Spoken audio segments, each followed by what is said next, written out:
बिस्मिल्लाहिर्रहमानिर्रहीम। अस्सलाम वालेकुम स्टूडेंट्स, कैसे हैं आप? I hope you will be in good health by the grace of God. Student, this is Majid Imran, your English teacher, and I heartily and warmly welcome you on my YouTube channel Majid English Academy. Students, आज के lecture में मैं आपको punctuation के rule समझाऊंगा। याद रहे कि इंटरमीडिएट पार्ट 1 यानी फर्स्ट ईयर के स्टूडेंट्स को पंक्चुएशन का सवाल एग्जाम में 5 नंबर्स का आता है। स्टूडेंट्स, अक्सर देखने में आया है कि स्टूडेंट्स इस सवाल को गैर संजीदगी से लेते हैं और एग्जाम में 5 नंबर ज़ाया करवा लेते हैं। पेपर्स चेक करते वक्त अक्सर देखा गया है कि स्टूडेंट्स पंक्चुएशन को बिल्कुल अहमियत नहीं देते, हत्ता कि स्टोरी, लेटर, एप्लीकेशन और ऐसे लिखते वक्त भी पंक्चुएशन मार्क्स नहीं लगाते। एक दफ़ा एक स्टूडेंट्स ने मुकम्मल पेपर सॉल्व किया।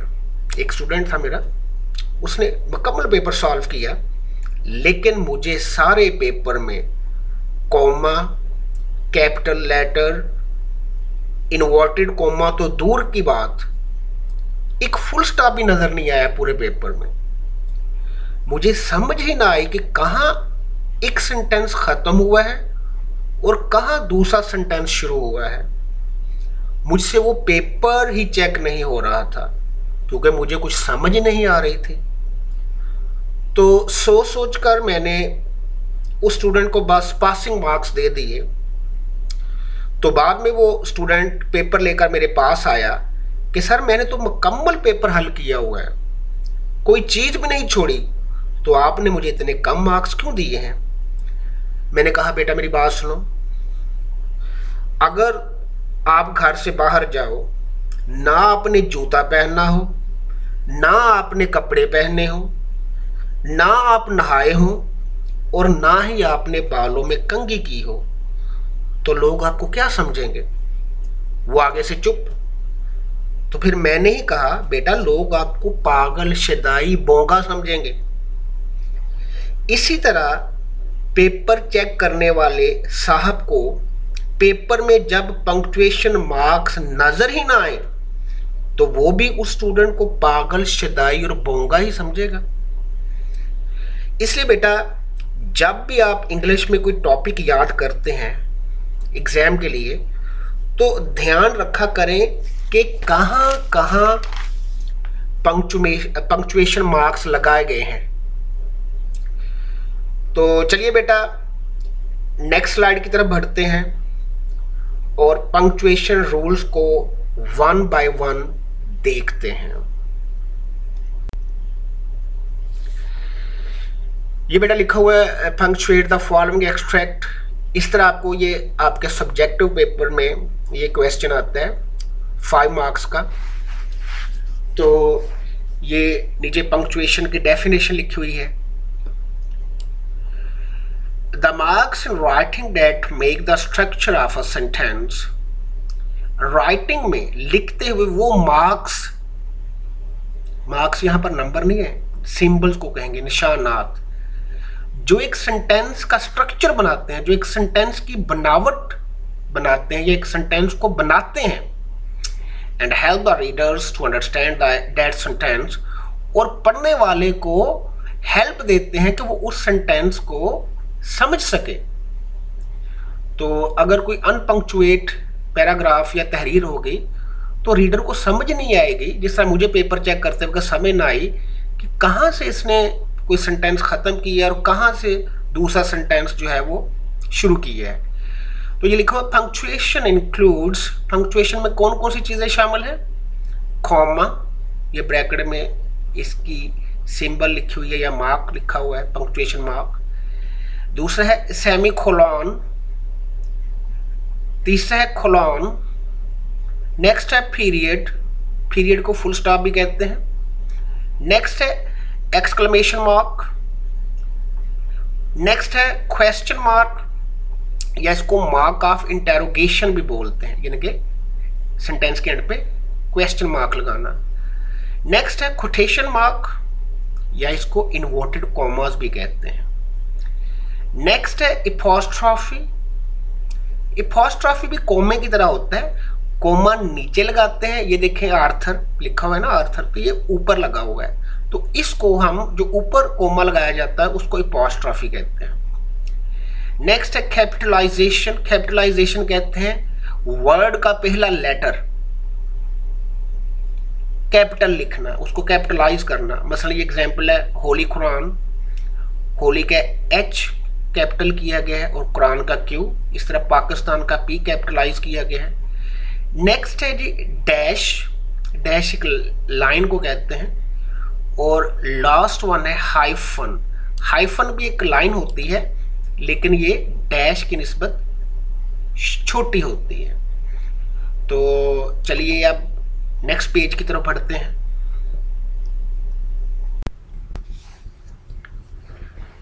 Capitalisation rules. कैपिटलाइजेशन कहते हैं वर्ड के पहले लेटर को कैपिटल यानी कि बड़ी ए बी सी वगैरह में लिखना। तो ये पहला रूल है, देखें ज़रा। Capitalize the first word of a sentence. एक सेंटेंस के पहले वर्ड को कैपिटलाइज करें, यानी कि उसके पहले लेटर को बड़ा करें। मसलन ये एग्जांपल लिखी हुई है ही इज़ अ स्टूडेंट, ये एक सेंटेंस है, तो इसका जो फर्स्ट वर्ड है ही, उसका जो हमने एच जो है वो कैपिटल किए है। आगे है जी example, capitalize people name, religions and other proper noun. लोगों के नाम, मज़ाहब और प्रॉपर नाउन को भी कैपिटलाइज करें। तो प्रॉपर नाउन किसको कहते हैं? स्पेसिफिक यूनिक नेम जो सबके ना हो। मसलन मेरा नाम माजिद है, तो ये प्रॉपर नाउन है, पूरी दुनिया में सब माजिद तो नहीं है। तो और भी एग्जांपल है, मसलन पाकिस्तान भी प्रॉपर नाउन है, यहाँ पर इंडिया भी प्रॉपर नाउन है, ये देखें इंडिया और पाकिस्तान ये भी प्रॉपर नाउन है। तो इनको भी हम इंडिया का आई कैपिटल करेंगे, पाकिस्तान का पी कैपिटल करेंगे।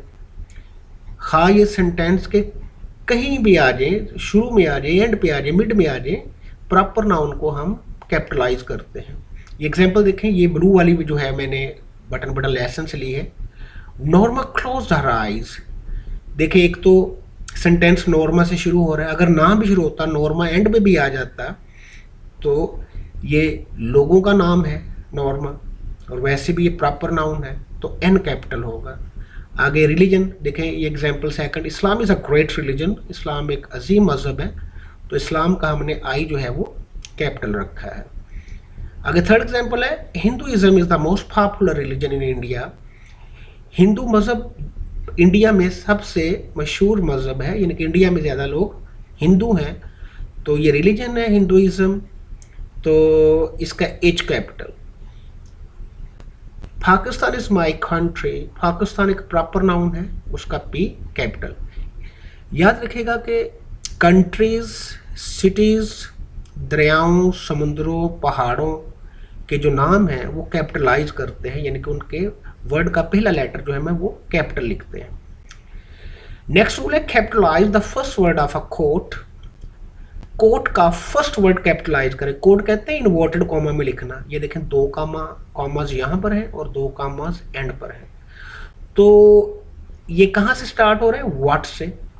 तो इसका W जो होगा हम कैपिटल करेंगे। She asked, what are you trying to sell? Norma ने पूछा मिस्टर स्टीवर्ट से कि तुम क्या चीज़ बेचने की कोशिश कर रहे हो। तो ये कोट कोटेशन को भी कह सकते हैं और इन्वर्टेड कॉमा को भी कह सकते हैं। तो कोट का मतलब होता है इन्वर्ट, किसी सेंटेंस को इन्वर्टेड कॉमा में लिखना, यानी कि दो कॉमास शुरू में और दो कॉमास एंड पे। सेकंड एग्जांपल है, it is rightly said honesty is the best policy. देखें ये honesty is the best policy, ये कोटेशन में लिखा है, इन्वर्टेड कॉमा में लिखा है, तो इसका जो ऑनेस्टी का एच जो होगा वो कैपिटल होगा। आगे लिखो capitalize day, month, holidays. Days कहते हैं हफ्ते के दिनों के नाम, सैटरडे, संडे, मंडे वगैरह। मंथ जनवरी फरवरी मार्च वगैरह वगैरह। हॉलीडेज़ जो त्यौहार होते हैं, छुट्टियां होती हैं, हर मज़हब और हर सोसाइटी में कुछ फेस्टिवल या त्यौहार होते हैं, उनकी जो छुट्टियां होती हैं उनको भी हम कैपिटल लेटर में लिखते हैं फर्स्ट लेटर को। बस ये देखें example, first example, I was born on Friday, days Saturday Sunday Monday, जहाँ पर भी आ जाए सेंटेंस के किसी जगह पर भी आ जाए तो इनको कैपिटलाइज करते हैं। देखिए फ्राइडे का एफ कैपिटल है। आगे आई वॉज बोर्न इन मे का देखें हमने एम कैपिटल लिखा है। Third example, we wear new cloth on Eid, Eid एक हॉलीडे है, फेस्टिवल है मुस्लिम का, तो ईद का देखें ई यहाँ पर कैपिटल है। अगर फोर्थ एग्जाम्पल है, people enjoy during Christmas, Christmas Christian का त्यौहार है, तो देखें क्रिसमस जो हॉलीडे है उसका सी कैपिटल है। नेक्स्ट रूल है कैपिटलाइज द टाइटल, कोई भी टाइटल आ जाए या हेडिंग आ जाए, किसी बुक का नाम, किसी पोइम का नाम, या इस तरह किसी ऐसे का नाम या वैसे हेडिंग देनी हो, तो उसका जो वर्ड्स होते हैं उनको कैपिटलाइज करते हैं। बस ये देखें बटन, बटन का भी इधर भी कैपिटल है, इधर भी कैपिटल। अब आपकी जो शाह स्टोरीज हैं बुक 1 में, उसमें सेकंड लेसन है क्लियरिंग इन द स्काई, देखिए क्लियरिंग का सी कैपिटल है, स्काई का एस कैपिटल है। अब हमने इन का आई स्मॉल रखा है, दी का टी स्मॉल रखा, क्यों? वो इसलिए कि जब आप कोई टाइटल देते हैं या हेडिंग देते हैं, अगर उसमें प्रेपोजिशन आ जाए तो उसको हम कैपिटलाइज नहीं करेंगे। ये इन प्रेपोजिशन है। प्रेपोजिशन कौन सी होती हैं? ये मसलन इन, ऑन, एट, फॉर, फ्रॉम वगैरह वगैरह। ये हेडिंग में या टाइटल में आ जाए तो इनको कैपिटलाइज नहीं करना। देखिए इन का आई स्मॉल है। इस तरह दी, आर्टिकल, दो वर्ड होते हैं, ए या एन, एक ही वर्ड हम कहेंगे, और ये दी, ए एन या दी अगर टाइटल में या हेडिंग में आ जाए तो उनको भी हमने कैपिटलाइज नहीं करना। ये देखें दी का टी स्मॉल है। अगला रूल है always capitalize the pronoun I and interjection O. Pronoun I जहां पर भी आ जाए अकेला, इसको हम कैपिटलाइज करेंगे।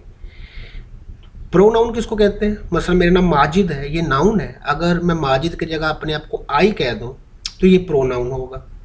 तो प्रोनाउन आई जो है इसको हम कैपिटलाइज करते हैं। इंटरजेक्शन, ओ एक इंटरजेक्शन है। इंटरजेक्शन आगे मैं आपको समझाऊंगा। ये वर्ड होते हैं जो गम, खुशी, हैरत, तकलीफ वगैरह को ज़ाहिर करते हैं। तो इंटरजेक्शन ओ ये भी एक वर्ड है जो हमारे मुंह से निकलता है।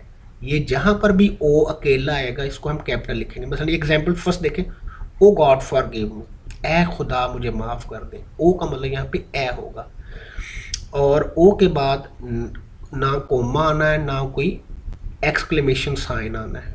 ओ को ऐसे ही लिखते हैं, इसके बाद कुछ नहीं लगाना आपने। सेकंड एग्जाम्पल है he is more intelligent than I. ये आई देखिए प्रोनाउन है, फिक्र के एंड पे आया लेकिन फिर भी कैपिटल आया। आगे ओ, यू आर हियर। ओ और ओ में फ़र्क ये है कि ओ, ये वाला ओ ए को कहते हैं, ये वाला ओ साउंड तो वही है, प्रोनाउंसिएशन तो वही है, लेकिन ये हैरत के लिए भी आ सकता है, पेन के लिए भी आ सकता है और रिक्वेस्ट के लिए भी आ सकता है। मतलब ये तीनों एग्जाम्पल मैंने लिखे हैं। थर्ड एग्जाम्पल देखें, ओ यू आर हियर, ये सरप्राइज है। ओ तुम इधर हो, मैं तुम्हें ढूंढ रहा था, तुम इधर बैठे हुए हो। Second example, fourth example, oh I have got a headache, oh मेरे सर में दर्द है, ये पेन के लिए आया है। तो जब ओ ये वाला ओ एच वाला पेन के लिए आ जाए या सरप्राइज के लिए आ जाए, इसके बाद एक्सक्लेमेशन साइन आता है। ये देखें एक्सक्लेमेशन साइन इधर भी है इधर भी है। लेकिन यहाँ पर फिफ्थ एग्जाम्पल जो कि ब्लू है, ये मैंने लेसन्स ली है बटन से। ओ yes normal refresh the smile. ये स्टीवर्ड जब उनके घर में आया था तो उसने कहा था कि मैं मिस्टर स्टीवर्ड हूँ जिसने आपको पार्सल भेजा था। तो नॉर्मा ने कहा था ओ यस, ओ हाँ। यहाँ पर ना ही हैरत है ना ही पेन है, वैसे जिस तरह नहीं कहते ओ यस प्लीज़, ये वो वाला है। तो यहाँ पर ओ के बाद साइन ऑफ एक्सक्लेमेशन ये आएगा क्योंकि यहाँ पर ना हैरत है ना पेन है, तो यहाँ पर हम ओ के बाद कोमा लगाएंगे। तो अब नेक्स्ट स्लाइड की तरफ आगे बढ़ते हैं।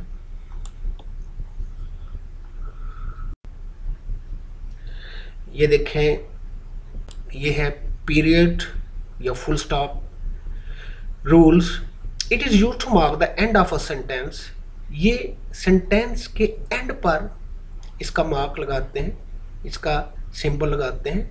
सेंटेंस, जब एक सेंटेंस खत्म हो जाता है, मसलन ये देखें ब्रैकेट में आई टीच इंग्लिश, में इंग्लिश पढ़ाता हूँ, सेंटेंस खत्म, ये फुल स्टॉप। इसको पीरियड भी कहते हैं, फुल स्टॉप भी कहते हैं और डॉट भी कह सकते हैं, लेकिन पीरियड और फुल स्टॉप ज़्यादा बेहतर है। नेक्स्ट है it is used for abbreviation. ये अब्रीविएशन के लिए भी यूज़ होता है, मखफ़फ़ के लिए या मखफ़फ़ात कह लें, शायद मैं उर्दू में इसका मखफ़फ़ ही होता है मेरा ख्याल। तो ये देखें, ये लिखा हुआ है एंटीमोरिडियम। ये लैटिन फ्रेज कह लें या लैटिन वर्ड्स कह लें। इसका मतलब होता है दोपहर 12 बजे से पहले पहले का टाइम। तो हम उसको AM कैपिटल लेटर में भी लिख सकते हैं और स्मॉल में भी लिख सकते हैं, और ए के बाद भी फुल स्टॉप आएगा, M के बाद भी फुल स्टॉप आएगा, आप कैपिटल लेटर में लिखना चाह रहे हैं या स्मॉल लेटर में लिखना चाह रहे हैं। दूसरा देखिए, ये लिखो है पोस्ट मरीडियम। ये दोपहर 12 बजे के बाद जो टाइम स्टार्ट होता है उसको कहते हैं। ये भी लैटिन फ्रेज है या लैटिन वर्ड्स है। तो ये देखें, इसको PM कैपिटल भी लिख सकते हैं और PM स्मॉल, जिस फॉर्म में भी लिखना आपने, P के बाद भी फुल स्टॉप और M के बाद भी फुल स्टॉप। ये देखें ब्लू कलर में लेसन से मिसाल ली गई है। Mrs Stewart will call on you at 8 PM। Mrs Stewart 8 बजे आपसे मिलने आएगा। ये देखें, P के बाद भी फुल स्टॉप है, M के बाद भी फुल स्टॉप है। ये राइटर ने PM कैपिटल लिखा है, अगर स्मॉल भी लिख देता तो कोई बात नहीं थी। एक बात और आपको बता दूं, ये देखें, ये घंटों और मिनटों को लैदा करने के लिए भी डॉट आता है, फुल स्टॉप। 8 बजे, अब यहाँ पे 00 सेकंड है, अगर मसलन यहाँ पे 20 हो, 8:20, तो 8 और 20 के दरमियान भी फुल स्टॉप आएगा, यानी कि घंटों और मिनटों को लैदा करने के लिए। आगे नंबर 4 है एग्जाम्पल, इडेस्ट कहते हैं IE को, यानी कि यानी को कहते हैं। यानी मैं आपसे कुछ बात करना चाहता हूँ या मैं कुछ चीज़ें खरीदना चाहता हूँ, यानी मार्कर, किताबें, पेंसिल, तो यानी के लिए ये आता है।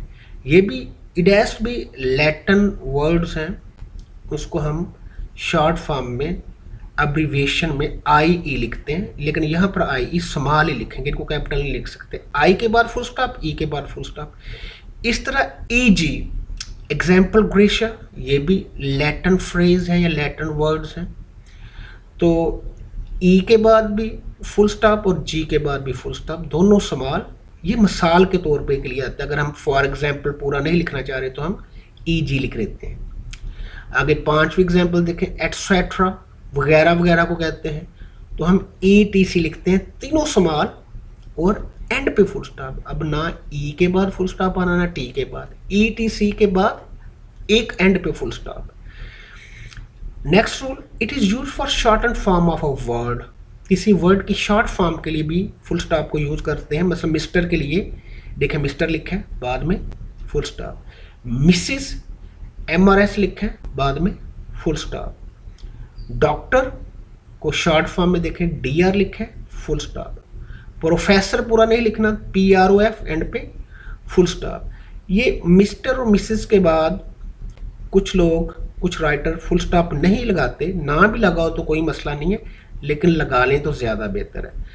लास्ट रूल है जी, it is use for short and form of degrees.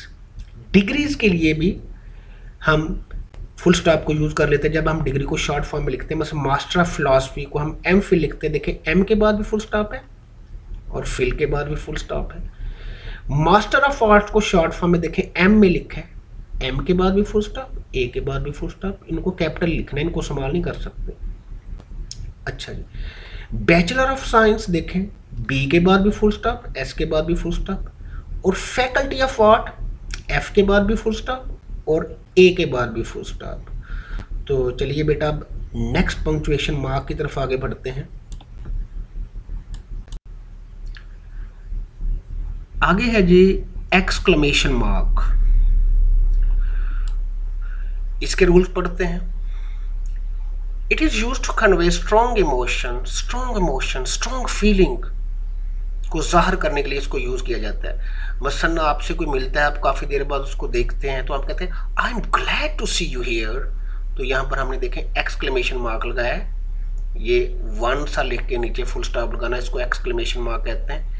Second example, अगर आपको कोई तंग कर रहा है तो आप कहते हैं don't waste my time, and पे देखें एक्सक्लेमेशन मार्क। अगला रूल है it is used for interjections.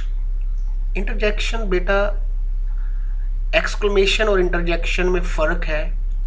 दोनों ही हैरत को, गुस्से को, गम को, खुशी को, पेन को जाहिर करते हैं, लेकिन ये एक सेंटेंस होता है एक्सक्लेमेशन, और इंटरजेक्शन वर्ड्स होते हैं। तो यहाँ पे देखें, मसलन कोई बंदा जख्मी है, उसका हाथ जख्मी है, तो आपने उसके हाथ पर हाथ मार दिया, तो वो कहता है आज यू हर्ट मी, ओह तुमने मुझे जख्मी कर दिया आज। ये भी पेन की सेंस में आता है। मसलन wow what a beautiful house, ये हैरत का इजहार है, वाओ के बाद exclamation sign. Third example, alas my friend is no more, अफसोस मेरा दोस्त अब इस दुनिया में नहीं है। तो ये अलास भी इंटरजेक्शन है, इसके बाद भी एक्सक्लेमेशन मार्क। उसके बाद hurrah we have won the match, hurrah भी इंटरजेक्शन है, खुशी के लिए यूज किया जाता है। तो उसके बाद भी देखें एक्सक्लेमेशन मार्क लगा हुआ है। तो अब नेक्स्ट स्लाइड, नेक्स्ट रूल की तरह आगे बढ़ते हैं। It is used to warn, किसी को वार्निंग देने के लिए भी यूज किया जाता है। डोंट टच मी, मुझे मत छुओ। स्टॉप इट, रुको या इसको रोको। बी केयरफुल, ध्यान से, कहीं गिर ना जाना। तो ये भी स्ट्रॉन्ग इमोशन को जाहिर करते हैं, तो साइन ऑफ एक्सक्लेमेशन आएगा। Next rule, it is used to express anger, गुस्सा जाहिर करने के लिए भी इसको यूज किया जाता है। मसलन मैं टीचर हूँ, मैं किसी स्टूडेंट को कहता हूँ बेटा ये काम ख़त्म करो, लेकिन वो काम ख़त्म नहीं कर रहा, गप्पों में मसरूफ़ है, तो मैं उसको कहूँगा फिनिश योर वर्क, गुस्से से, तो ये साइन ऑफ एक्सक्लेमेशन आएगा। अगर मैं आराम से कहूँ फिनिश योर वर्क, तो फिर तो फुल स्टॉप ही आएगा, लेकिन ज़रा इमोशन के साथ कहूँ फिनिश योर वर्क, तो साइन ऑफ एक्सक्लेमेशन। इसी तरह अगर मैं स्टूडेंट को कहूँ कि काम अभी करो, अगर मैं आराम से कहूँ डू इट नाउ, तो फुल स्टॉप आएगा, लेकिन मैं गुस्से से कहूँ डू इट नाउ, तो साइन ऑफ एक्सक्लेमेशन आएगा। ये ब्लू में देखें मैंने बटन शाह स्टोरी में से एग्जाम्पल कोट की है। तो नॉर्मा कहती है जब उसके खामद की डेथ हो जाती है तो वो फ़ोन करती है मिस्टर स्टीवर्ट को और चीखते हुए गुस्से से कहती है you said I wouldn't know the one that died, तुमने तो कहा था कि जो मरेगा मैं उसको नहीं जानती हूँ। ये उसने गुस्से से कहा है, चीखते हुए, तो ये साइन ऑफ एक्सक्लेमेशन आया एंड पे। Last rule, it is sometimes used to question with anger, बहुत दफ़ा जब आप गुस्से से क्वेश्चन करते हैं तो उसके बाद एक्सक्लेमेशन मार्क लगाते हैं। वैसे तो क्वेश्चन करते हैं ना व्हाट इज़ योर नेम, तो क्वेश्चन मार्क आएगा, लेकिन जब गुस्से से क्वेश्चन करते हैं, अगर कोई आपको तंग कर रहा है तो आप कहते हैं व्हाट आर यू डूइंग, क्या कर रहे हो, तो यहाँ फिर क्वेश्चन मार्क नहीं आएगा, एक्सक्लेमेशन मार्क आएगा। दूसरी एग्जाम्पल, आर यू क्रेजी, या तुम पागल हो, तो ये भी गुस्से से कहा गया है, तो यहाँ पर क्वेश्चन मार्क नहीं आएगा, साइन ऑफ एक्सक्लेमेशन आएगा। तो अब अगले पेज की तरफ बढ़ते हैं। आगे है जी क्वेश्चन मार्क, या इसको मार्क ऑफ इंटेरोगेशन भी कहते हैं, सवालिया निशान को। ये तो सिंपल सा है। It is used after a question, इसको एक क्वेश्चन के एंड पर लगाते हैं। मसलन व्हाट इज योर नेम, ये देखिए question mark. Have you done your work, क्या तुमने अपना काम कर लिया, क्वेश्चन मार्क। ये एग्जाम्पल मैंने लेसन से ली है, बटन से। Who do you represent, demanded Norma, Norma ने पूछा तुम किसके नुमाइंदे हो, किस कंपनी के नुमाइंदे हो, तो ये क्वेश्चन की है, तो देखें एंड पे क्वेश्चन मार्क। ये note, if a sentence start from the following words always use question mark eight the end of sentence. अगर कोई भी सेंटेंस इन वर्ड से शुरू हुई है, लिस्ट नीचे लिखी हुई है, पढ़ लीजिएगा, तो एंड पे आपने सेंटेंस के एंड पे क्वेश्चन मार्क लगाना अगर कोई सेंटेंस इन वर्ड से स्टार्ट हो। तो अगली स्लाइड की तरफ बढ़ते हैं। आगे है जी कोटेशन मार्क, या इसको इन्वर्टेड कॉमास भी कहते हैं। इसका थोड़ा सा जिक्र मैं पीछे पहले कर चुका हूं, फिर कर लेते हैं। Rules, they are used to tell the exact word of the speaker. Speaker कहते हैं जिसने कोई बात कही हो उसके एग्जैक्ट वर्ड बयान करना, तो उसको हम इन्वर्टेड कॉमा में लिखते हैं, उसको डायरेक्ट स्पीच या डायरेक्ट नरेशन भी कहा जाता है। ये देखें ब्लू कलर में बटन बटन लेसन से ये एग्जांपल ली गई है। It won't take long to explain, replied Mr Stewart. Mr Stewart ने कहा कि मुझे बयान करने में ज़्यादा देर नहीं लगेगी। तो ये देखें, ये अल्फाज एग्जैक्ट वर्ड मिस्टर स्टीवर्ट ने बोले हैं। ये तो राइटर के कमेंट्स है ना, रिप्लाइड मिस्टर स्टीवर्ट स्टोरी लिखते हुए कि मिस्टर स्टीवर्ट ने जवाब दिया, जो उसने जवाब दिया, जो उसके मुंह से अल्फाज निकले। It won't take long to explain, इसको हमने इन्वर्टेड कॉमा में करना है। इन्वर्टेड कॉमा कहते हैं सेंटेंस के आगाज में 2 कॉमा और उसके एंड पर 2 कॉमा। और एक बात याद रखिएगा, जब भी इन्वर्टेड कॉमा में कोई सेंटेंस क्लोज करते हैं तो उसके नीचे भी एक कॉमा आता है। दूसरी एग्जांपल है, she said I am not well, उसने कहा मैं ठीक नहीं हूं। ये देखें, स्पीकर ने क्या कहा था, आई एम नॉट वेल, मैं ठीक नहीं हूं। अब उसके अल्फाज किसी और को आप जाकर बता रहे हैं और बिल्कुल वही अल्फाज कह रहे हैं जो उसने बोले थे, तो उसको हम इन्वर्टेड कॉमा में लिखते हैं। आगे है, they are use for the title of a book, story, essay, poem etcetera. किसी बुक का टाइटल हो, स्टोरी का टाइटल हो, ऐसे का टाइटल हो, जिसको हेडिंग भी कहते हैं, तो हम उसको भी इन्वर्टेड कॉमा में लिखते हैं। मसलन देखें example 1, button button is a science fiction, ये एक साइंसी फर्जी कहानी है, तो हमने देखें ये बटन बटन को इन्वर्टेड कॉमा में लिखा है। Next example, the poem the rain is written by W.H. Davies. ये नज़म द रेन W.H. डेविस ने लिखी हुई है, तो देखें द रेन को हमने, ये पोइम का नेम है, इन्वर्टेड कॉमा में लिखा। नंबर 3 एग्जांपल, खुदा और मोहब्बत is a heart touching drama, या हार्ट टचिंग स्टोरी कह लें। खुदा और मोहब्बत एक बहुत दिल को छूने वाली स्टोरी है, मेरी तो बहुत पसंद की है, मैं देख रहा हूँ, आप भी उम्मीद है देखते होंगे, उसको एंजॉय करते होंगे, बहुत अच्छा ड्रामा है। तो देखें खुदा और मोहब्बत, ये किसका नाम है, स्टोरी का, ड्रामे का, उसको हमने इन्वर्टेड कॉमा में लिखा। तो अब अगली स्लाइड की तरफ बढ़ते हैं।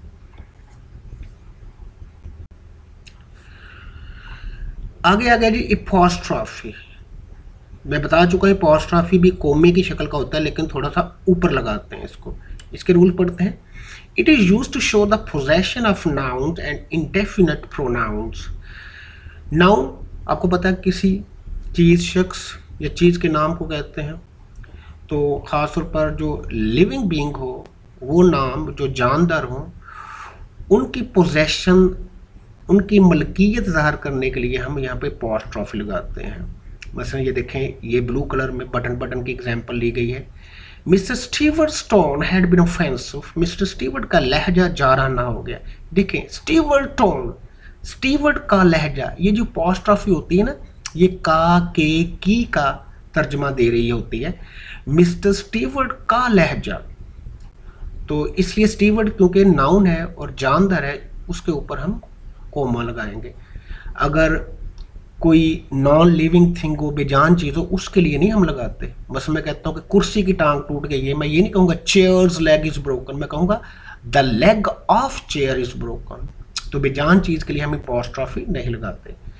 सेकंड एग्जांपल है, the cow's tail is injured, गाय की दुम जख्मी है। ये काउ क्या है, ये भी नाउन है, तो ये जानदार है, तो हमने काउज टेल, काउ की दुम, तो ऊपर पोजेशन शो करने के लिए एपोस्ट्रॉफी लगाएगा। अब थर्ड एग्जाम्पल है this must be someone coat, ये जरूर किसी का कोट होगा। अब यहाँ पे देख लिखा हुआ है इंडेफिनिट प्रोनाउन। इंडेफिनिट प्रोनाउन कहते हैं वो प्रोनाउन जिनके बारे में पता ना हो, वाज़ेह ना हो। प्रोनाउन कौन से हैं? डेफिनेट, पहले प्रोनाउन सुन लें। Definite pronoun I, he, she, we, they वगैरह, ये डेफिनेट प्रोनाउन आपको पता है, आई मैं, यू तुम, ही वो। इनडेफिनेट प्रोनाउन का पता नहीं होता कि किसकी बात हो रही है। तो इनडेफिनेट प्रोनाउन होते हैं, मसलन यहाँ पे समवन लिखा है, समवन के अलावा एनीवन भी हो सकता है, एनीबॉडी भी हो सकता है, नोबॉडी भी हो सकता है। इनको भी हम अपॉस्ट्रोफी में लिखते हैं। This must be someone's coat, ये जरूर किसी का कोट होगा। आगे next rule, it is used to write time. Apostrophe time लिखने के लिए भी यूज की जाती है। मसलन जब हम कहते हैं कि 7 बज गए, it is 7 o'clock, O capital लिखेंगे और ओ के ऊपर एक कोमा लगाएंगे, apostrophe. Next rule, it is used in a contraction, ये कॉन्ट्रैक्शन में भी इस्तेमाल होता है अपॉस्ट्रोफी। मसलन ये लिखा हुआ है I have finished my work, मैं अपना काम खत्म कर चुका। अब आई हैव को कॉन्ट्रैक्शन में लिखना, कॉन्ट्रैक्शन कहते हैं सुकड़ जाना, यानी कि सुकड़ जाने से मतलब क्या होता है? छोटा हो जाना।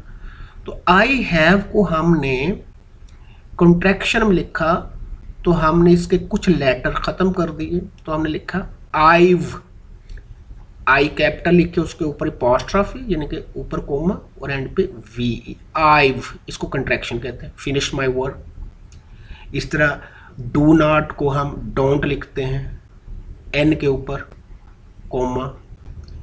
इस तरह कैन नॉट को हम कैंट लिखते हैं और एन के ऊपर कोमा। ये एग्जाम्पल देखें, दे विल नॉट गो। अब विल नॉट को हमने कॉन्ट्रैक्शन में लिखा तो हम वॉन्ट लिखेंगे, वॉन्ट। ये देखो ऊपर अपॉस्ट्रोफी है। ये ब्लू कलर में एग्जाम्पल लेसन से ली गई है, बटन से। तो नॉर्मा अपने खामा से कहती है तुम्हें तजस्सुस नहीं इस ऑफर के बारे में, डजंट इट इंट्रिग यू। तो ये डज नॉट को कॉन्ट्रैक्शन में शॉर्ट फॉर्म में इस तरह लिखा गया है। तो चलिए बेटा अब नेक्स्ट पंक्चुएशन मार्क की तरफ बढ़ते हैं, नेक्स्ट पेज की तरफ जाते हैं।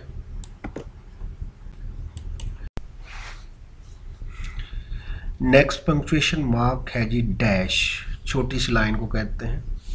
Rules, it is used to indicate the intentional omission of some words.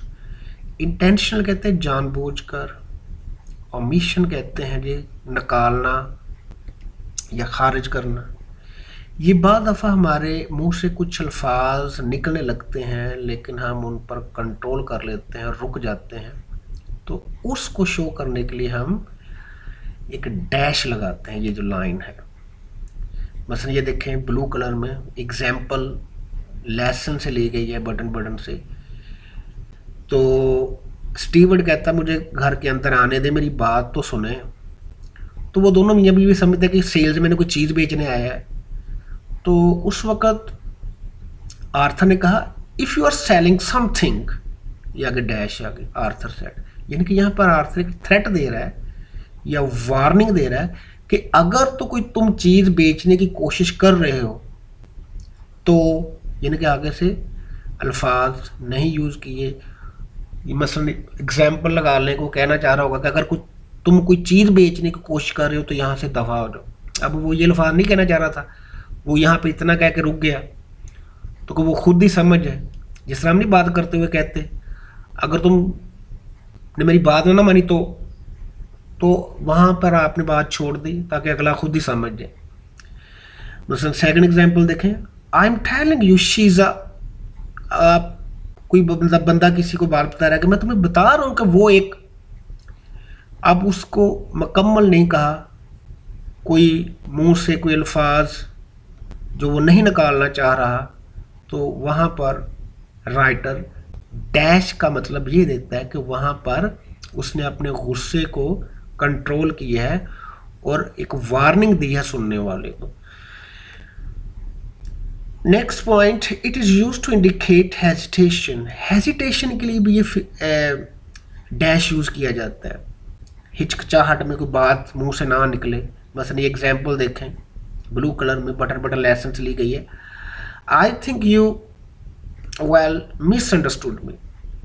ये नॉर्मा अपने खामद को बटन प्रेस करने के लिए मनाती रही, तो खामद नाराज़ हो गया, तो सुबह नाश्ते की टेबल पर वही बात दोबारा स्टार्ट करने लग गया, लेकिन हिचकिचा रही है क्योंकि खामद ने 2-4 दफ़ा वार्निंग दे दी है कि बेगम मेरे इस मौजू पर अब बात ना करना। तो वो हिचकिचा गई। आई थिंक यू, आगे बात नहीं कोई आई, हिचकिचा गई। वेल मिसअंडरस्टूड मी, तुमने शायद मुझे गलत समझा। एक और एग्जाम्पल देखें, मसलन आई फील, आई मीन, मसलन मैं महसूस करता हूँ, क्या करता हूँ महसूस, वो अल्फाज जहन में नहीं आए या हिचकिचा रहा है, अदा नहीं करना चाह रहा, तो कह रहा है आई फील, आई मीन, यानी कि इतनी बात कही है, बीच में जो बात बताना चाह रहा था हिचकिचा गया। तो हिचकिचाने की सेंस में, वार्निंग देने की सेंस में, या गुस्से में कोई अल्फाज आप मुंह से अदा नहीं करना चाहते तो वहाँ पे वार्निंग देकर छोड़ देते हैं, तो उसके लिए हम डैश जो है वो यूज़ करते हैं।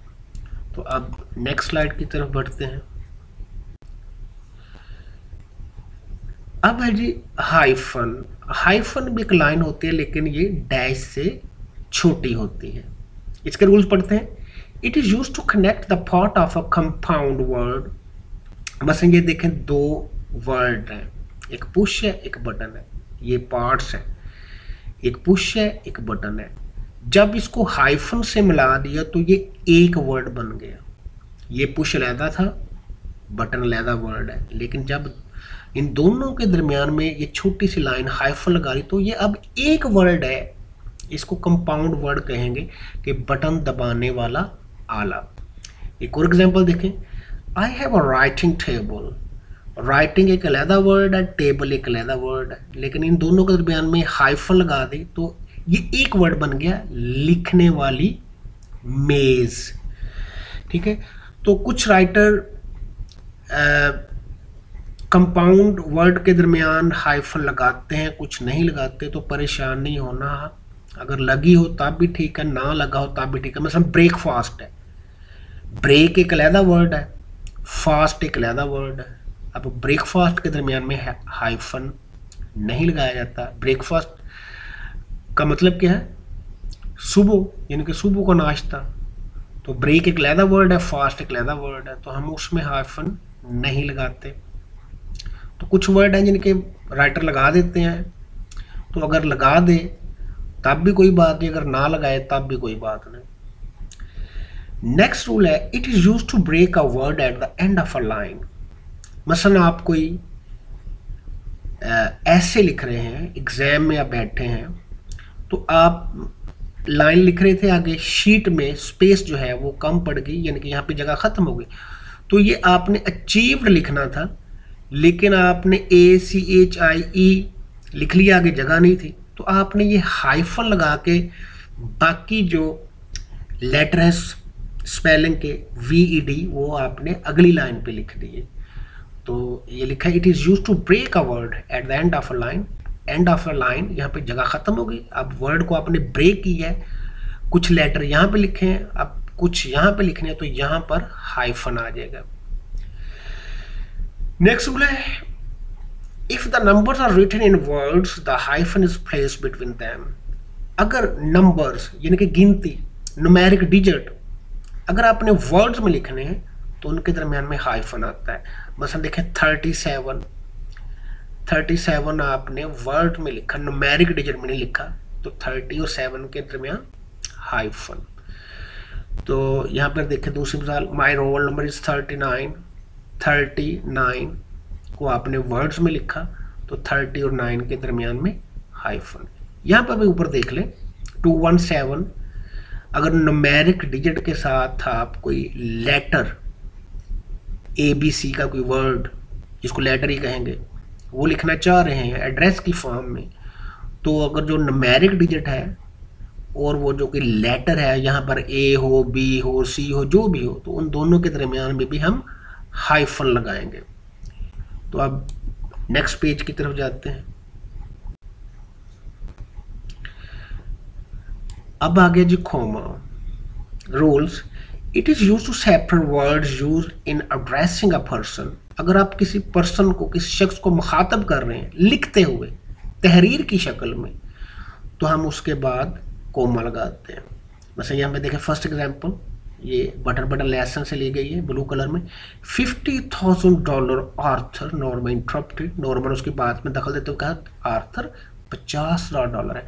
अब यहाँ पर आर्थर नॉर्मा ने उसका नेम लेकर उसको एड्रेस किया है, तो यहाँ पर आर्थर से पहले भी कोम है, बाद में भी कोम है। अगर तो ये मिड में आ जाए तो पहले भी नेम से और बाद में भी आता। अगर आर्थर शुरू में आ जाता तो फिर आर्थर के बाद ही एक कोमा आना था। ये लिखते हुए होता है, बोलते वक्त नहीं। मसलन बोलते वक्त ये नहीं कहते अली कोमा मेरी बात सुनो, ये तो बड़ा रिडिकुलस हो गया। लिखते वक्त हम जब किसी को नेम लेकर एड्रेस करते हैं लिखते वक्त, तो उसके बाद हम कोमा प्लेस करते हैं। बस ये देखें दूसरी example, Rizwan listen to me. ये लिखते वक्त, बोलते वक्त नहीं। बोलते वक्त नहीं कहना Rizwan comma listen to me, लिखते वक्त नाम लेकर एड्रेस किया है तो रिजवान के बाद कोमा। मसलन मैं कहता हूँ स्टूडेंट्स बी क्वाइट, स्टूडेंट्स ये भी एड्रेस किया गया है, स्टूडेंट्स के बाद coma.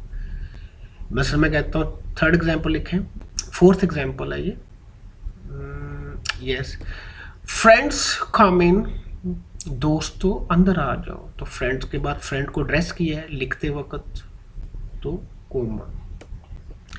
Second rule, it is used to separate a series of word of the same class like noun, pronoun, verb etcetera. ये देखिए first example, like for us to have a nicer apartment, nicer furniture, nicer cloth, a car. ये butter butter lesson से example ली गई है। ये क्या है? नाउन है। सेम क्लास यानी कि सारे ये नाउन है, अपार्टमेंट भी नाउन है, फर्नीचर भी नाउन है, क्लॉथ भी नाउन है, चीज़ें हैं ना, कार भी नाउन है। तो इनको एक लिस्ट में बयान करते वक्त अलहदा करने के लिए हम कोमा यूज करते हैं। अपार्टमेंट के बाद कोमा, फर्नीचर के बाद कोमा, क्लॉथ के बाद कोमा।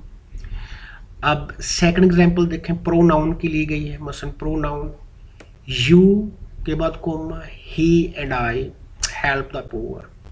तुम, मैं और वो, तुम, वो और मैं, तुम और मैंने और उसने गरीबों की मदद की थी।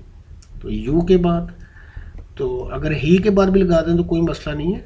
कुछ राइटर एंड से पहले कोमा छोड़ देते हैं, कुछ एंड से पहले भी लगाते हैं, वो आपकी मर्जी है। थर्ड एग्जाम्पल फिर बटन बटन से ली गई है। Norma picked up, picked it up, यहाँ पर ये वर्ब का है। देखें पिक वर्ब है, दूसरा वर्ब है अनलॉक्ड, तीसरा वर्ड है वेंट। तो ये सेम क्लास है, ये तीनों एक ही क्लास के हैं, वर्ब हैं। तो इन तीनों को अलहदा करने के लिए हमने देखे कोमा लगाया, एक, एक, दो एंड वेंट। हाँ, एंड के बाद तो नहीं लगता, एंड से पहले लग सकता है। आगे जी नोट मैंने लिखा हुआ है, don't use comma for 2 items. 2 item के लिए कोमा यूज नहीं करना, 2 से ज्यादा हो तो। ठीक है, ये देखें ये 2 से ज्यादा थी, पिक, अनलॉक और वेंट 3 थे। यहाँ पर भी 3 थे, यू, ही एंड आई। यहाँ पर भी 2 से ज्यादा थे, अपार्टमेंट, फर्नीचर, क्लॉथ, कार। लेकिन यहाँ पे 2 चीजें, I need milk and egg. 2 item, 2 चीजों को शो करने के लिए हम कोमा नहीं लगाते।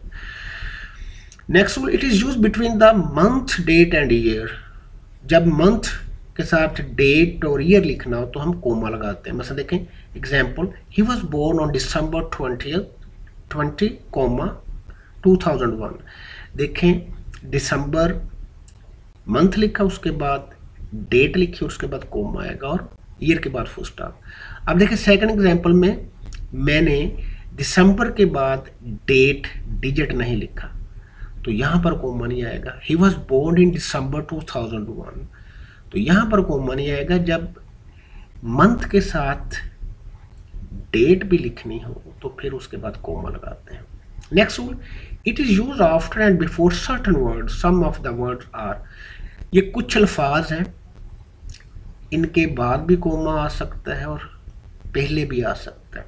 अगर तो फिक्रा इनसे स्टार्ट हो तो इनके बाद कोमा, अगर ये वर्ड फिक्रे के दरमियान में आ जाए तो उनसे पहले भी एक कोमा होगा और बाद में भी एक कोमा होगा। ये एग्जाम्पल देखें, what is that gadget anyway.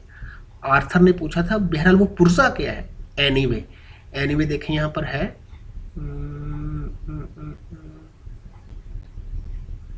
Any how या एनीवे एक ही चीज है। तो ये देखें एनीवे से पहले हमने कोमा लगा दिया, what is that gadget anyway. ठीक है जी। तो अब ये देखें नॉनथलेस, नॉनथलेस ताहम को कहते हैं, हाउएवर को भी कह सकते हैं। इसके बाद हमने कोमा लगाया। अगर ये नॉनथलेस फिक्रे के दरमियान में आ जाए तो यहाँ पर भी कोमा और यहाँ पर भी कोमा। अब तो स्टार्ट हो रहा है ना इससे, तो इसके बाद एक ही आएगा। अगर ये कहीं दरमियान में आ जाता तो फिर मतलब ये तीसरी एग्जाम्पल देखें, हाउएवर फिक्रे से स्टार्ट में नहीं आया, दरमियान में आ गया कहीं, तो उससे पहले भी एक कोमा आएगा और बाद में भी एक कोमा आएगा। तो अब नेक्स्ट पंक्चुएशन रूल की तरफ, पंक्चुएशन मार्क की तरफ नेक्स्ट पेज में जाते हैं।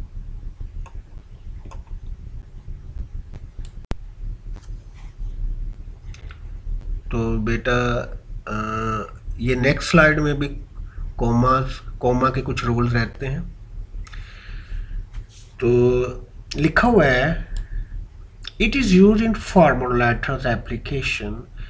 ये जो हम लेटर्स और एप्लीकेशन लिखते हैं उनमें भी कोमे का यूज होता है। मसलन सैल्यूटेशन, सैल्यूटेशन का मतलब जो हम आगाज करते हैं लिखते वक्त, ग्रीटिंग के लिए किसी को वेलकम या खुशामदीद अस्सलाम वालेकुम वगैरह के लिए जो स्टार्ट लेते हैं, सैल्यूटेशन का स्टार्ट लेना, लेटर का आगाज करना, एप्लीकेशन का आगाज करना। तो देखें डियर फादर के बाद कोमा, ऑनरेबल सर देखें इनके बाद कोमा, और क्लोजिंग पे जब एप्लीकेशन और लेटर को क्लोज करते हो तो एंड पे भी हम देख रहे हैं लिख लें yours faithfully comma, yours sincerely comma. और स्टूडेंट जब एप्लीकेशन और लेटर लिखते हैं खास तौर पे एंड पे योर्स फेथफुली और योर्स सिंसियरली के बाद कोमा लगाते ही नहीं है, पता नहीं क्या मसला उनको। नेक्स्ट रूल है जी it is use between dependent clause and independent clause. ये डिपेंडेंट क्लॉज और इंडिपेंडेंट क्लॉज के दरमियान में भी यूज किया जाता है। अब पहले इंडिपेंडेंट क्लॉज शामिल है, किसको कहते हैं, पहले क्लॉज शामिल है। क्लॉज और सेंटेंस तकरीबन मिलते जुलते ही हैं। क्लॉज को फिलहाल आप सेंटेंस ही समझें। तो ये देखें Arthur tore it in half, Arthur ने उस विजिटिंग कार्ड के 2 टुकड़े कर दिए। ये एक मुकम्मल सेंटेंस, हमें बात की समझ आ रही है, इसको हम कहेंगे इंडिपेंडेंट क्लॉज। ये मुकम्मल सेंटेंस है। तो ये देखें व्हेन ही वाज गोन, जब वो चला गया। इतनी अगर कोई आपसे बात कहे तो आपको को पता चलेगा कि क्या क्या बात हुई है जब वो चला गया।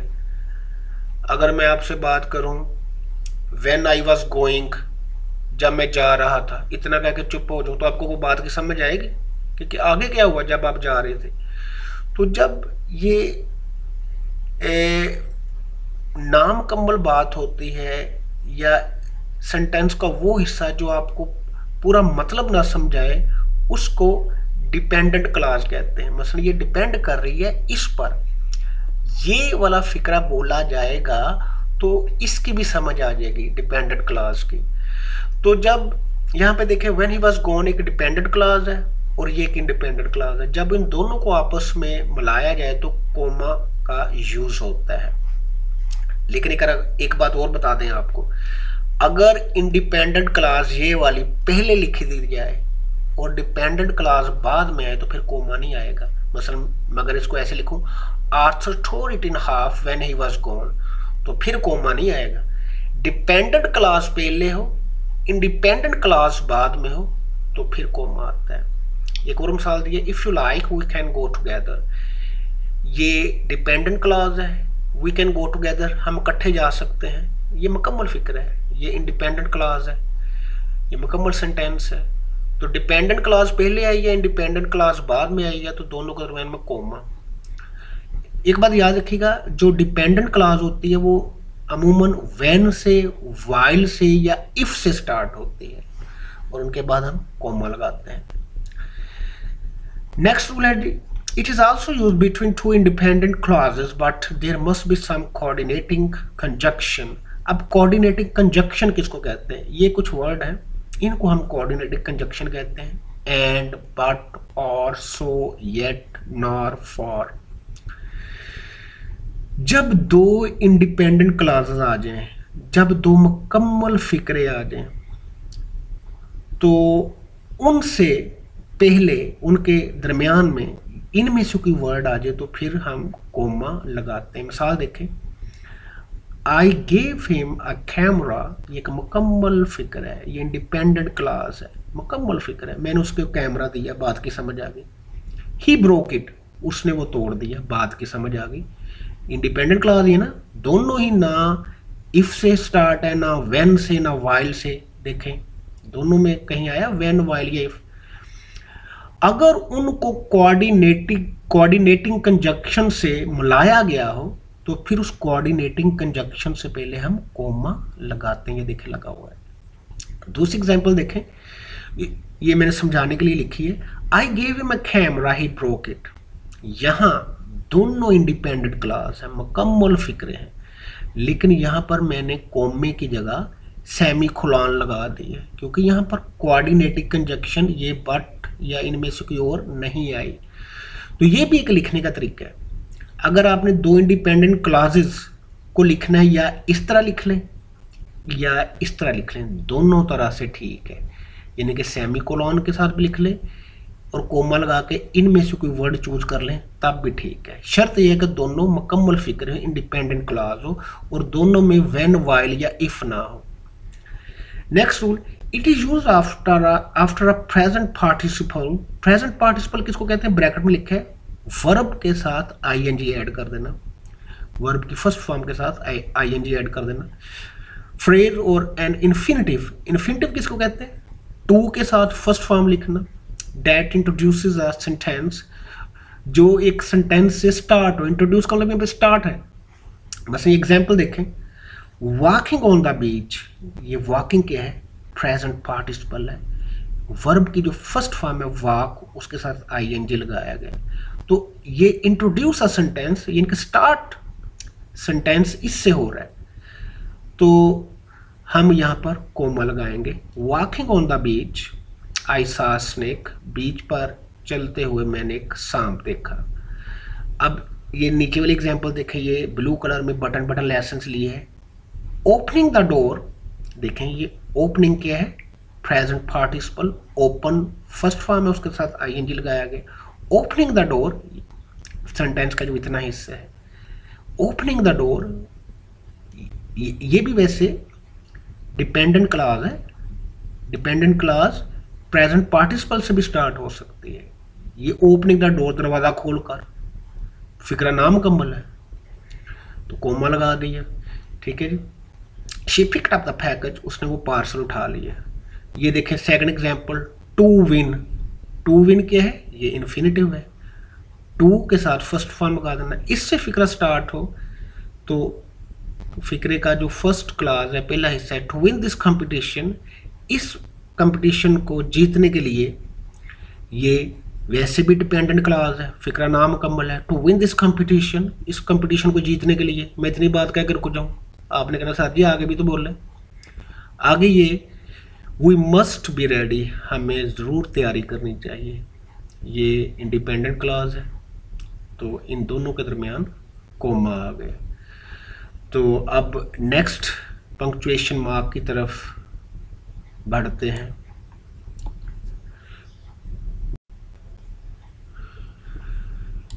ये आगे जी सेमी कोलन, इसका फर्स्ट रूल है, it is use between two independent classes if you don't use coordinative conjunctions.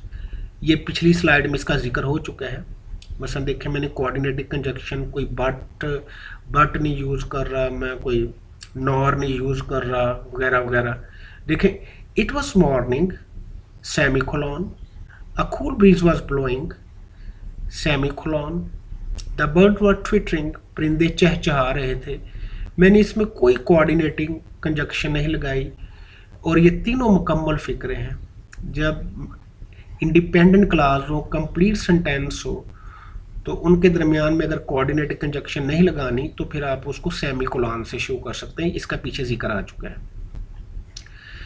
ये देखें, बॉयज में गो, लड़के जा सकते हैं, लड़कियां यहीं ठहरे, दोनों मुकम्मल फिक्रे हैं, लेकिन दोनों के दरमियान में कोई कोऑर्डिनेटिंग कंजक्शन नहीं है। अगर कोऑर्डिनेटिंग कंजक्शन होती तो फिर कोमा आना था। अब कोई कोऑर्डिनेटिंग कंजक्शन नहीं है तो फिर हमने सेमीकोलन लगाया। Next rule, it is used to separate group of similar units. Similar units को के ग्रुप को भी शो करने के लिए, उनको सेपरेट करने के लिए सेमीकोलन यूज किया जाता है। एग्जाम्पल से आपको ज़्यादा पता चलेगा। The chief commodities are butter, cheese, milk, eggs. ये एक तरह का ग्रुप है, ये एक तरह की चीज़ें हैं। अब चिकन, बीफ और मटन गोश्त है, ये अलहदा चीज़ें हैं। अब इसको और इस ग्रुप को अलहदा करने के लिए ये ग्रुप एक्स तक ख़त्म हुआ, हमने सेमीकोलन लगा दिया। आगे अगला ग्रुप है चीज़ों का, है तो सेम है, चिकन, बीफ, मटन, ये सिमिलर यूनिट हैं, सिमिलर चीज़ें हैं। तो इस सिमिलर और इन सिमिलर को सेपरेट करने के लिए यहाँ पे हमने सेमीकोलन लगाया। तो अब नेक्स्ट पेज की तरफ जाते हैं। अब आ गया जी लास्ट कोलन। इसके rule, it is used to indicate list item in a sentence and gives the meaning of I और ई। आई का मतलब होता है यानी, ई का मतलब होता है मिसाल के तौर पर। तो कोलन जो है वो इन दोनों का मतलब देने के लिए यूज किया जाता है। एग्जाम्पल से ज़्यादा समझ आएगी। ये देखें, मतलब फर्स्ट एग्जाम्पल है, आई नीड 4 मार्कर कलर्स। मुझे 4 मार्कर कलर की ज़रूरत है। ये यहाँ पर कोलन किसका माने दे रहा है, यानी का, blue, black, green and yellow. Second example, I need the following things. मुझे दर्ज चीज़ों की ज़रूरत है। ठीक है जी, यानी कि ये अब यहाँ पर क्या चीज़ मतलब दे रहा है, यानी। आप ऐसे भी आगे लिख सकते थे कोमा लगा के, लेकिन आप इस तरह ए बी सी से भी शो कर सकते हैं। पैंट्स चाहिए, शर्ट्स चाहिए, शूज़ चाहिए, ये फिक्रा ऊपर भी लेके जा सकते हैं, पैंट, शर्ट्स, शूज़, और उसको आप कॉमा की शक्ल में लिखेंगे। ये भी एक लिखने का स्टाइल है और ये भी एक लिखने का स्टाइल है। ये देखिए मैंने लिखा हुआ है, और I need pant, shirt and shoes. आप इस तरह भी लिख सकते हैं, ठीक है जी, और इस तरह भी लिख सकते हैं। थिंग्स के बाद कोलन लगाया और नीचे लिस्ट ए बी सी लिख दी। Third example, I got what I needed your company. जो मुझे चाहिए था वो मुझे मिल गया। कोलन लगाया यानी तुम्हारी कंपनी। जो मुझे चाहिए था मिल गया यानी तुम्हारा साथ। For example, government has decided to take strict measure to check corruption. Government ने करप्शन को रोकने के लिए सख्त इकदाम का फैसला किया। यानी यहाँ पर यानी या मिसाल के तौर पर फाइन, प्रिजन और फायर्ड, जुर्माना, कैद और नौकरी से फारग कर देना। तो ये बेटा रूल्स थे पंक्चुएशन के। इस वीडियो को 1-2 दफ़ा देखिएगा, अपनी कॉपीज़ पे नोट डाउन कीजिएगा तो आपको समझ आ जाएगी। वैसे भी जब हम नेक्स्ट लेक्चर में बटर लेसन की मैं कुछ लाइंस निकाल कर आपको समझाऊंगा तो आपको ज़्यादा समझ आ जाएगी। लेकिन शर्त यह है कि ये रूल्स आपने 2-3 दफ़ा सुने हो या कॉपीज़ पे लिखे हो, फिर आपको मिनटों में समझ आएगी कि पंक्चुएशन कैसे करते हैं। तो बेटा नेक्स्ट लेक्चर तक के लिए इजाज़त, दुआओं में याद रखिएगा। Have a wonderful day. Take care and bye-bye.